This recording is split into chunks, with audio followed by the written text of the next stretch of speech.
Hello. It is a stirring of the will for me to be here again with Front Range.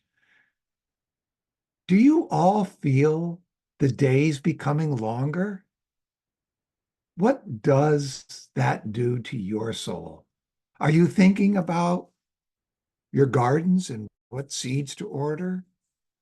We have yearly rhythms that we know are changing.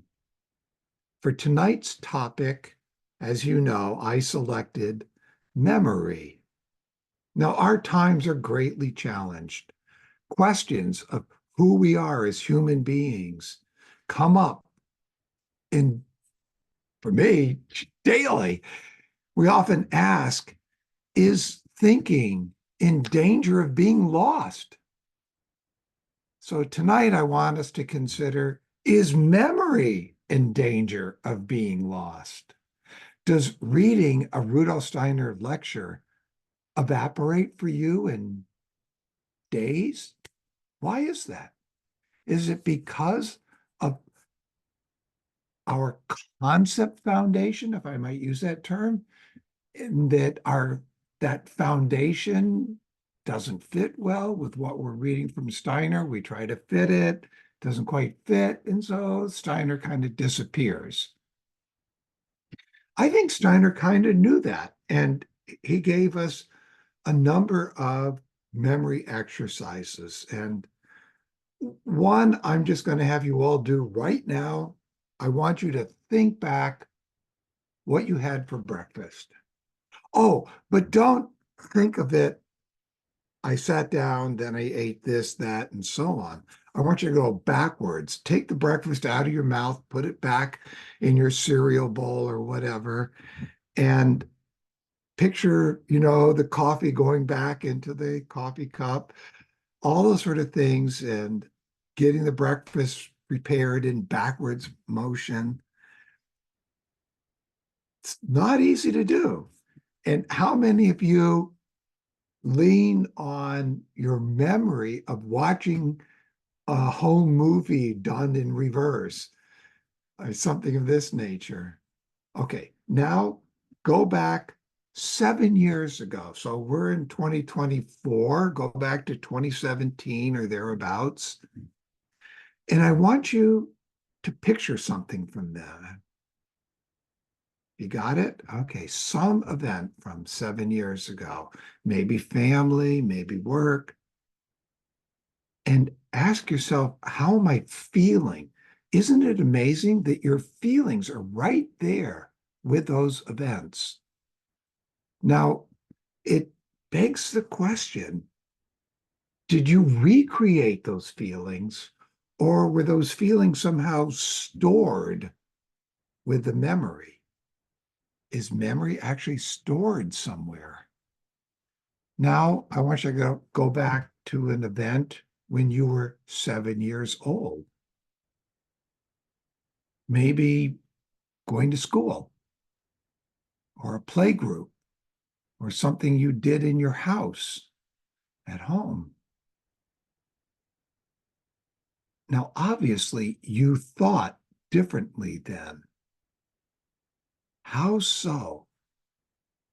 Is it something to do with evolution of consciousness, that we think differently as we grow older? So, which of these memories was easiest for you? They say as you get older, things from yesterday and last week and so on become difficult, but things from when you were 7 years old and younger become easier. What is this effect of aging on memory? Memory comes up to the border with the spiritual world, according to Steiner. I'm quoting him on that. Comes up to the border of the spiritual world. Now, when we have, not that I wish it on you, a near-death experience, it's reported that one sees a panorama of their life. And interestingly, when you read Steiner about right after you die, Steiner reports the very same thing. You see a panorama of your life, and it lasts for about 3 days and then fades away as your etheric is evaporating, if we will, dissolving into the cosmos. And then after a short period, then one enters the astral plane where you meet your Kamaloka, where you see your life in reverse order. But you don't see it like you did before in the panorama. Now you see it as you've expanded outwards, you see it through the eyes and the souls of those who are with you. That's a fascinating idea. I wonder how we feel when we see our deeds through the eyes of others. So it begs the question, where are our memories? Where are they stored? Could it be in our blood, our brain, our organs? Well, it's interesting that people who have received human organ transplants say that they now have memories that can't possibly be theirs. Is there something about the etheric realm? And Steiner says when we're thinking down into the etheric realm. And those who can read the Akashic record, what are they seeing when they look at the Akashic record? That's in the etheric realm. And when we learn to play the piano or typing or some other instrument, we call it muscle memory. I can look at a sheet of music and play it. I don't have to go, where's C? Where's, you know, um, like some of us do when we're typing, where's that letter J? Oh, there it is. And Steiner talked about cosmic memory. And where might cosmic memory and who might have access to it? When Steiner was able to tell us about old moon, old sun, old Saturn, these are the three previous, you might call them solar systems or states of existence. I'll quote Steiner from World History, which he gave right after the refounding of the Anthroposophical Society. The head, which I carry on my shoulders, is the cosmic memory of the earth. That I have a head is due to the memory, the cosmic memory of earthly existence.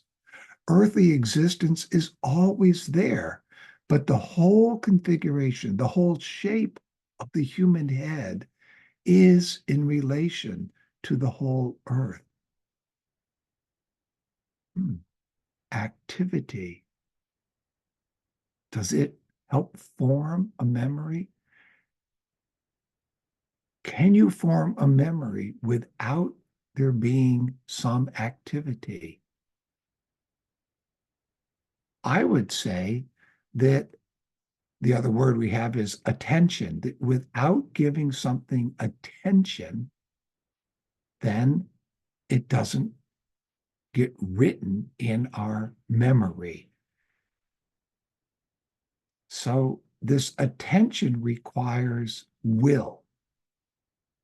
So if we bring our will to our perception, then we will remember it. Now, Plato had something very interesting to say about this. He said that our eyes don't just receive etheric light, but they also emit. It streams out from us to the object of our attention. And our ether streams out and meets that object's etheric light. Like meets like, and there's a kind of embrace. It's carried by the warmth ether. And this warm embrace allows that object to tell you what it is. Now, in most of our thinking during our awake time, we have sense perception streaming into us constantly in our brain, so it's not overwhelmed, goes into autopilot. And only when you see something that the brain in its autopilot can't identify does it cause you to give it your attention. So thinking here, we have to see it as a spiritual activity. Without the thinking activity, there is no memories. So in summary then of that, both perception and thinking, when they are imbued with will activity, we have memory pictures. Well, what happens when I recall a memory like you just did a few moments ago? This repicturing of a memory.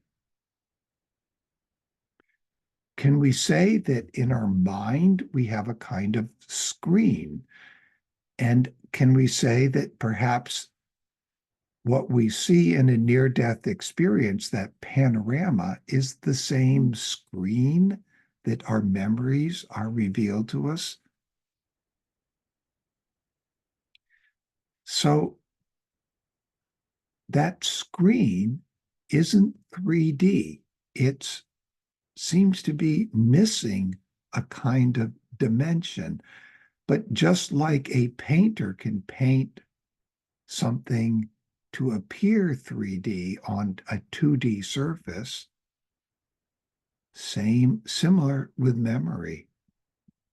Now, how accurately can you recall things from the past? What happens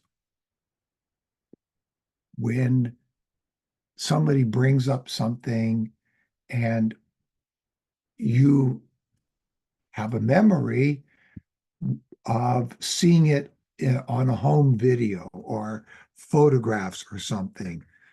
Don't they kind of color it? And if you have movies or photographs, um, do they kind of color your memory? Are you pulling it out from the memory activity that happened or the memory of the photograph? So in this regards, it's interesting that according to Steiner, early humans remembered by creating monuments where something happened that they wanted to remember. If something happened, there was a short-term memory that would fade away unless they built a monument, and then the monument would help them recall it. And I think we have that in our keepsakes, as we call them. If somebody gave you something like a little figurine when you were a teenager and now you see it, memories flood back to you. The next type of memory was a rhythmical memory. And here we have this definitely in all the poems and songs. We have it in the rhythms of the days of the week and so on, in the years, which we started with. So this rhythm helps us remember. And I'm sure if I were to ask you, what's the second stanza of We Three Kings? You'd have to sing it through to get to the second stanza, and then you might remember what the words are. So our memories now have come to time, and this time aspect, temporal, applies now to the rhythmical and the keepsake monumental memories. So we remember, as I tried to have you do, what we ate for breakfast. But typically, that's in the sequence of time going forward. But when we go to the etheric realm or to the astral plane, we see it in the reverse. We see the finish back to the start. Now, we can ask the question, what happens when we lose this temporal memory? Well, it's happened to people, and they essentially start going insane because their own sense of self, they don't really know who they are anymore. Um, so I've described these three steps, and I'd like now to also take a look at evolution at certain periods. If we go back to Lemurian times, this would be a time where sexual procreation had not yet begun. So every individual was a clone of their parent, who was a clone of their parents. So the memory of an ancestor was easily passed down, and one didn't think of themselves as something different, just as my finger or a cell in my body doesn't think of itself as different than me. Um, these memories and so on lasted for hundreds of years. So um, I can point you to a quote by Steiner. This comes from Occult Science, Chapter 4, Part 6. During the time after the moon separation, the human being felt himself at first united to his physical forebears through the group ego. This common consciousness, however, which united descendants with forefathers, was gradually lost in the course of generations. The later descendants had then an inner memory reaching back only to a not very distant ancestors, not any longer to the earlier forebears. So I mentioned that this earliest memory had a location aspect to it, and it built our connection to the earth. The rhythmic memories that I mentioned originated during the Atlantean epoch and continued strongly up until the Greek period, or the fourth cultural age of the post-Atlantean epoch, when temporal memory began. So that's about 2500 BC. And this temporal memory was brought from these directors of human evolution out of the East and passed to Greek colonies. So the Greek, like children, could remember an entire story, even an epic, and they could word for word. Now, I have a little story. When I came up with the story called Dance of the Elves, I was on a camping trip with my young son, who was at that time maybe three, almost 4 years old. And I forgot to bring picture books. So I made up a story. And the next night he said, "Can you tell me that story again?" And as I'm telling the story, trying to remember it, he would correct me. "No, Daddy, you said blah, blah, blah last night." And so it took me about a week before I finally learned the full story. But these children have these kinds of memories, and this is what they should have. They should be recapitulating history. And then, as I mentioned, around 2500 BCE, we began this temporal memory, which has progressed greatly in our fifth post-Atlantean cultural age. And where is this memory? And It's in the etheric, it's in our organs, it's in our bodily, but not in the physical aspect of them, but in the etheric. So as our etheric body is loosening, what's going to happen to our memory? And we can also ask, as technology is evolving, what's going to happen to our memory? And I think the answer is it's going to be getting worse. So unless we can find a way to put more will into our daily events, by putting the will into it, then we remember it. But this is what Ahriman is after, is our will, that we don't put our will into things, that we then look to our memories on our cameras from, that we will be taking pictures of our lives and remembering our lives through these pictures. So attention is needed. When we put our will into it, we are putting our attention into it. Isn't it interesting that one of the great childhood illnesses of today is attention deficit disorder? Are we, with our technology and our multiplexing, giving cursory attention to things? Our grandparents said, we went through the greatest change ever. We went from horse and buggy to man on the moon. Well, I think times are speeding up. Time itself is shrinking. And we've overcome the spatial. We're able to form new communities here on Zoom. So with the help of technology, we're overcoming the spatial. Change is also going on.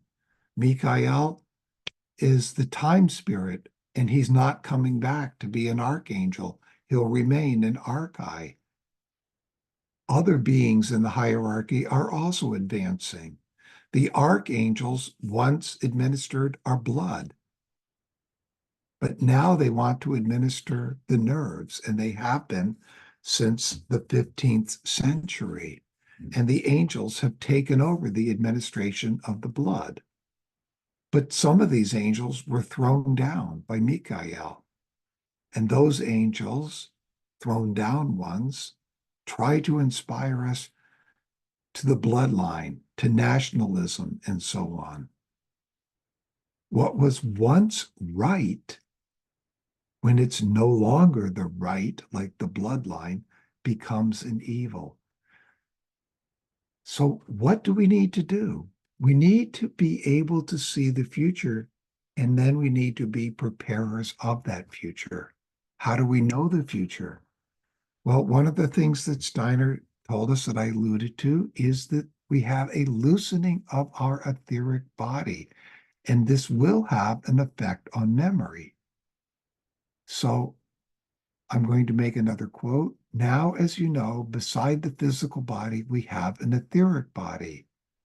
I will not speak for the moment of the rest. The brain belongs to the physical body. The etheric body is also in the brain, and one can only think independently with the etheric body. One cannot think independently with the physical body. One can think with the physical, not only when, as with Latin, the brain is used like an automaton. But as long as one only thinks with the brain, one cannot think anything spiritual. To think something spiritual, one must start to think with the etheric body. That's from Learning to See in the Spiritual World, GA 350. So I would say our internal memory is becoming external again. Can our loosened etheric body carry it? Or are we going to start disassociating with the physical and remembering only what pertains to the etheric. So I'm going to suggest something else about what we give away. Can we see it as a sacrifice? What do we give away and who receives it? And this is an important question for our own physical bodies as we go forward, that we can feel, I am going to sacrifice my physical body to ascend. And I know my harmonic double will pick up my physical body and begin to use it. And I have to be okay with that. So I'd like to bring this to an end, but I'd like to have all of us consider when we go to the breakout rooms this change that's coming to our memory. And so the first question is, what counterbalances might we introduce in order to remedy our coming loss of physical memory? And also the question, does it really matter if we lose our memory of the physical? Will technology fill that need or void? Do you think that tech will supply one, all that we need through the internet? Will YouTube and Google Photos provide an adequate recorded history to replace our feeble memories of the future? So with that, off to your breakout rooms, and thank you.